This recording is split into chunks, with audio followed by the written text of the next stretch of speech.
Bab 686. Apakah Yang Mulia Pangeran bosan berburu di tempat perburuan sendiri, kemudian tertarik dengan tempat perburuan kami? Para pelayan memang melepaskan banyak mangsa yang menarik beberapa waktu lalu, tapi... Kemal memiringkan kepalanya ke kiri, memperlihatkan sisi kanan lehernya. Ada beberapa luka baru di lehernya. Kemal dengan pelan membelai luka tersebut. Yang Mulia Pangeran, Anda harus berhati-hati. Ada kucing liar di tempat perburuan keluargaku, cakar mereka tajam. Entah karena sedang birahi atau bukan, mereka suka mencakar dan menggigit sembarangan. Aish! Kemal menggelengkan kepalanya. Kucing betina yang baru tumbuh besar memang seperti ini ketika birahi. Tapi, saat berbicara, Kemal menjilat bibirnya. Aku paling suka kucing betina yang galak, mereka sangat menarik saat dijinakkan. Kemal. Mata Pangeran Maruta merah karena marah. Dia berteriak dengan marah. Cepat serahkan anak perempuanku. Putri. Kemal tercengang. Ekspresi tercengangnya begitu berlebihan sehingga tampak palsu. Anak perempuan pangeran yang belum menikah adalah si kembar. Aku sering mendengar bahwa mereka nakal dan suka berkeliaran, tapi mereka tidak berlari ke tempat perburuanku. Kemal, jangan berpura-pura. Serahkan anak perempuanku sekarang juga, atau aku akan meratakan tempat perburuanmu ini. Begitu Pangeran Maruta selesai berbicara, sejumlah suara langkah kaki yang berseragam terdengar dari belakangnya. Mereka adalah pengawal Pangeran Maruta yang tiba. Yang Mulia Pangeran. Kemal tampak sangat takut ketika melihat pengawal yang ada di belakang Pangeran Maruta. Pasukanmu cukup menakutkan. Aku takut setengah mati. Pangeran Maruta mengabaikan Kemal, dia melambaikan tangannya. Cari. Tak, tak, tak. Para pengawal bergegas ke tempat perburuan, kemudian menyebar. Saudara-saudara prajurit. Kemal berteriak di belakang para prajurit. Kalian harus mencari dengan teliti. Kalau kalian menemukan kucing betina kecil, bantu aku menangkapnya. Siu. Seseorang berlari melewati Kemal. Dia adalah Pangeran Maruta. Mendengar tentang kucing betina kecil dari Kemal lagi, dia tidak bisa menahan diri lagi. Dia langsung pergi mencari sendiri. Kemal yang menunggang kuda menatap punggung Pangeran Maruta yang cemas seolah-olah sedang menonton pertunjukan yang bagus. Setelah beberapa saat, Kemal menoleh. Dia menatap Arjuna dengan ekspresi terkejut. Arjuna, kenapa kamu masih di sini? Kenapa kamu tidak masuk bersama pangeran untuk mencarinya? Aku akan memberitahumu, total ada 3 ekor kucing betina. Mereka sangat imut, tapi sedikit ganas, terutama yang paling kecil. Kemal menekankan kalimat kedua, suaranya juga meninggi. Melihat Arjuna masih bergeming, Kemal menunjuk luka cakar terdalam di lehernya. Lihat, yang ini dicakar oleh kucing betina terkecil itu. Sangat ganas, hahaha. Kemal tertawa dengan angkuh. Sekali lagi, aku sangat menyukai kucing betina yang galak, menjinakkan mereka sangat mengasyikkan. Bukankah begitu, Arjuna? Kemal. Gigi di Saber gemeletuk, dia gemetar karena marah. Jika Arjuna tidak menahan erat-erat, dia pasti sudah menghampiri Kemal. Wah, wah. Kemal tidak marah, melainkan berteriak dengan semangat. Ya, kucing betina kecil itu seperti istrimu, Arjuna, sama-sama galak. Apakah kau juga merasa bahwa menjinakkan kucing betina kecil seperti itu mengasyikkan? Arjuna tersenyum tipis, kemudian berkata dengan tenang. Jenderal Kemal, terlalu sering bermain dengan kucing betina, hati-hati terjangkit penyakit menular dari hewan ke manusia. Penyakit menular dari hewan ke manusia adalah rabies. Kemal menggelengkan kepalanya. Kamu payah, Arjuna. Takut ini, takut itu, pantas saja kehilangan kucing betina yang begitu bagus. Tapi ada bagusnya kamu kehilangan, aku jadi bisa memainkannya. Petik 2. Bab 687. Kemal, kamu biadab. Disa melepaskan diri dari tangan Arjuna, lalu bergegas menuju Kemal, tetapi dia segera dihentikan oleh para pengawal Kemal. Bagus, bagus. Kemal yang menunggang kuda bahkan lebih bersemangat. Seperti itu, mirip sekali, kucing betina kecil itu juga segalak ini. Kemal, cepat kembalikan Dinda, atau aku akan melawanmu. Disa mengarahkan busur dan anak panahnya ke arah Kemal. Kemal sama sekali tidak menganggap serius Disa. Dia mengabaikan Disa, menatap Arjuna dengan heran. Dinda. Arjuna, wanitamu juga hilang. Oh. Kemal mengganti ekspresi sedih. Arjuna, kalau itu salahmu. Apakah kamu tidak mendengar bahwa ada serigala jahat di ibu kota dalam 2 tahun terakhir dan wanita sering hilang? Kamu seharusnya tidak membiarkan wanitamu berkeliaran. Disa sudah akan meledak, sedangkan tatapan Arjuna hanya sedikit berubah. Kemal menatap Arjuna dengan senyuman. Berpura-pura tenang. Akan kulihat berapa lama kamu bisa berpura-pura. Petik 1. Ketika Kemal ingin menambah kata-katanya untuk memprovokasi Arjuna, Pangeran Maruta kembali. Yang Mulia Pangeran, kenapa kamu terlihat begitu serius? Oh. Tanpa menunggu Pangeran Maruta berbicara, Kemal menyimpulkan, Yang Mulia Pangeran tidak menemukan para putri, kan? Sudah aku bilang hanya ada kucing betina di tempat perburuanku, tidak ada putri. Petik 2. Meskipun ekspresi Pangeran Maruta sangat muram, dia hanya bisa mengepalkan tangannya erat-erat tanpa mengatakan apa-apa. Dia telah memimpin anak buahnya untuk mencari di tempat perburuan sebanyak 3 kali, tetapi tidak melihat para putri. Orang tua sungguh menyedihkan. Aku juga punya anak perempuan, jadi aku mengerti perasaanmu. Tapi Menteri Hukum lebih baik dalam menemukan orang. Aswin. Kemal menoleh, kemudian berteriak. Seorang pria gemuk berpakaian biru dengan perut seperti wanita yang sedang hamil 6 bulan, berlari dari belakang kavaleri Kemal. Aku di sini. Aswin, mulai sekarang, kamu akan mengerahkan semua personel Departemen Hukum untuk mencari para putri. Siap. Aswin membungkukkan pinggangnya hingga 90 derajat untuk menerima perintah tersebut. Oh, ada juga wanita Arjuna, namanya. Kemal menoleh untuk bertanya kepada Arjuna. Dinda, benar. Arjuna menangkupkan tangannya. Terima kasih, Jenderal Kemal. Sama-sama, ini hanya bantuan kecil. Ujar Kemal seraya menyentuh perutnya. Tadi ketiga kucing betina kecil itu menghabiskan banyak energiku. Sekarang aku benar-benar lapar. Aku harus pulang untuk makan. Pangeran. Arjuna, apakah kalian akan pulang? Pangeran Maruta ingin melanjutkan pencarian, tetapi ia disarankan oleh Arjuna. Pangeran, mencari para putri memang penting, tapi kita tidak bisa hanya mencari secara membabi buta. Masalah profesional harus diserahkan kepada tenaga profesional. Petik 2. Arjuna berasal dari desa pegunungan, cara bicara pun penuh seperti orang desa pegunungan. Kemal tidak mengerti kata profesional, jadi dia menertawakan Arjuna. Arjuna, bagaimana kamu bisa setuju untuk membiarkan Menteri Hakim membantu kita mencari orang? Dia adalah antek Kemal yang paling setia. Dalam perjalanan pulang, Pangeran Maruta mengeluh pada Arjuna. Arjuna melihat ke depan di mana Aswin mengikuti Kemal. Pada saat ini, Aswin sedang berbicara dengan Kemal. Apakah kamu tidak makan? Kenapa suaramu begitu kecil? Protes Kemal dengan tidak senang. Dia tidak dapat mendengar apa yang dikatakan Aswin. Aswin menoleh untuk menatap Arjuna. Kemal melirik Aswin.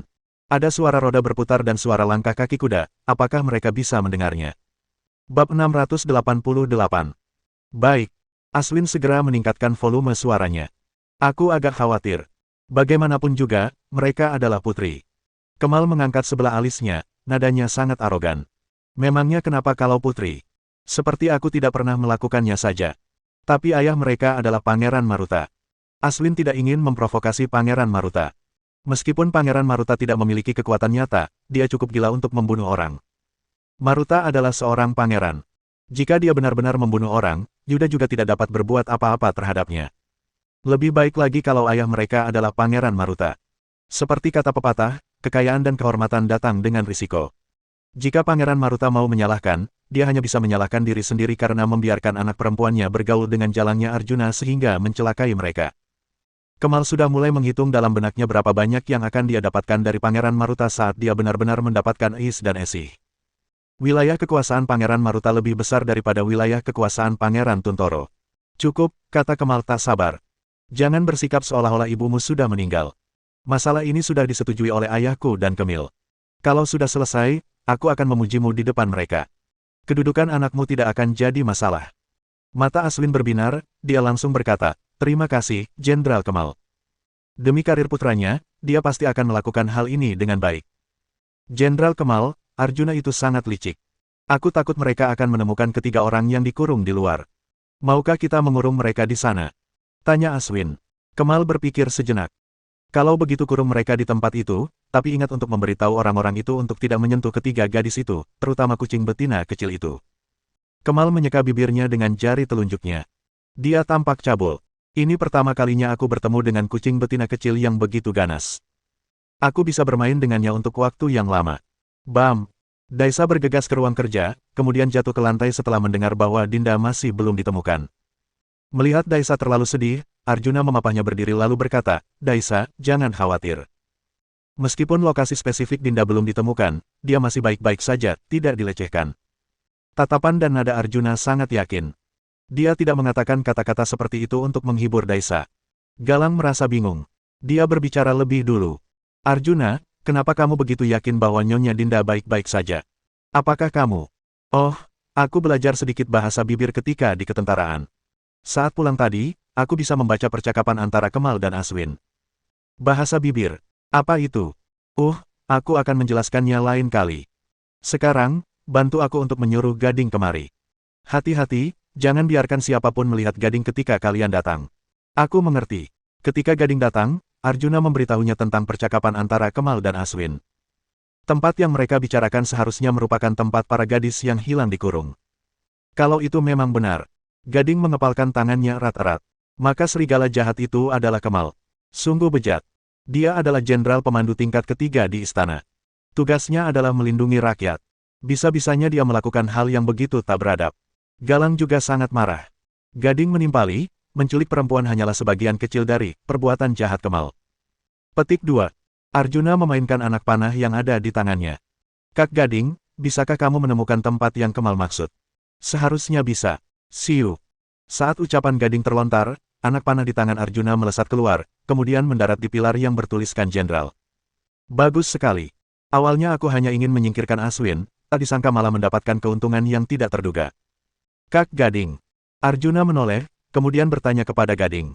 Seberapa cepat kamu bisa menemukan tempat itu? Gading merenung sejenak. Dalam sehari.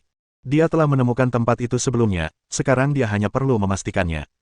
Tetapi, Gading menatap Arjuna. Aku butuh kerja sama Anda. Bab 689. Arjuna mengangkat sebelah alisnya. Bagaimana cara kerjasamanya? Yang mulia, ketika Anda kembali, apakah Anda melihat banyak orang asing di luar rumah Anda? Tanya Gading. Tentu saja. Sebagian besar orang yang ada di depan rumahnya adalah wanita. Arjuna dapat mengetahui siapa yang mengutus mereka, pasti keluarga Yuda. Satu persatu dari para wanita itu memasang ekspresi yang berlebihan dan berbicara dengan penuh emosi. Mereka membicarakan konsekuensi dari gadis cantik yang ditangkap oleh serigala, serta bagaimana serigala akan menyiksa gadis-gadis itu.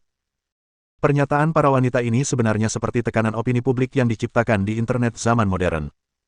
Tujuan mereka adalah menghancurkan mental keluarga Arjuna, memadamkan harapan Arjuna. Berdasarkan perkiraan Yuda dan anak-anaknya, jika hal ini terus berlanjut, Arjuna hanya akan mendapatkan dua hasil. Pertama, Arjuna akan kehilangan kendali, lalu menghajar Kemal. Sedangkan Kemal akan berpura-pura dilukai oleh Arjuna, kemudian Arjuna akan dipenjara karena memukuli sesama pejabat. Seluruh penjara Bratajaya berada di bawah kendali keluarga Yuda. Jika Arjuna dipenjara, konsekuensinya mati. Kedua, dia akan takut dan panik, lalu menyerah pada Yuda dan anak-anaknya, menjadi partai mereka. Keluarga Yuda akan terus mengendalikan pengadilan. Pada akhirnya mereka akan mendesak Dewi hingga bunuh diri, kemudian Bratajaya akan menjadi milik mereka.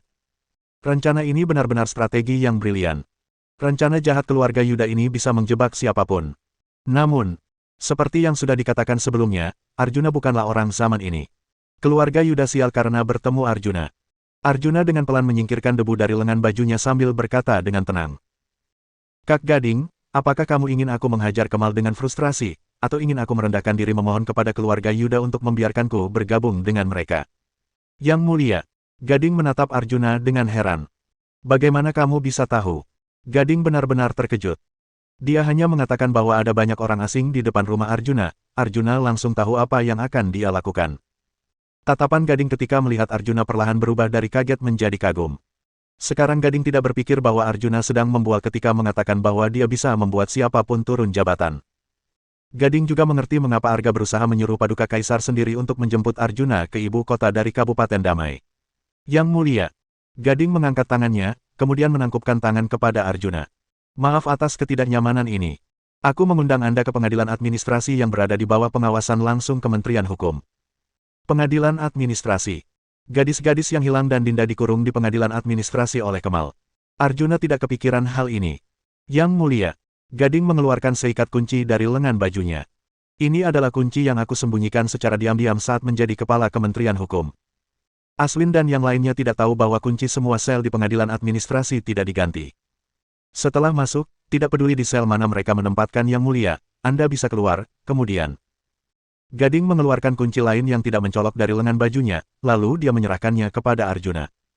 Ini adalah kunci sel tahanan hukuman mati di sebelah penjara air. Ada seorang tahanan hukuman mati dengan keterampilan aneh dan sangat ganas, yang mulia. Gading menatap Arjuna dengan tatapan khawatir. Kulit Arjuna pucat. Dia tampak seperti pegawai negeri sipil yang lemah. Gading menarik kembali tangan yang memegang kunci. Yang mulia, bagaimana kalau biar Kak Galang masuk ke penjara bersamamu? Tidak perlu. Arjuna mengulurkan tangan untuk mengambil kunci dari Gading. Hanya seorang tahanan hukuman mati dengan keterampilan aneh, tidak masalah. Bila Galang pergi bersamanya, kemungkinan besar mereka tidak bisa menipu Yuda si rubah tua.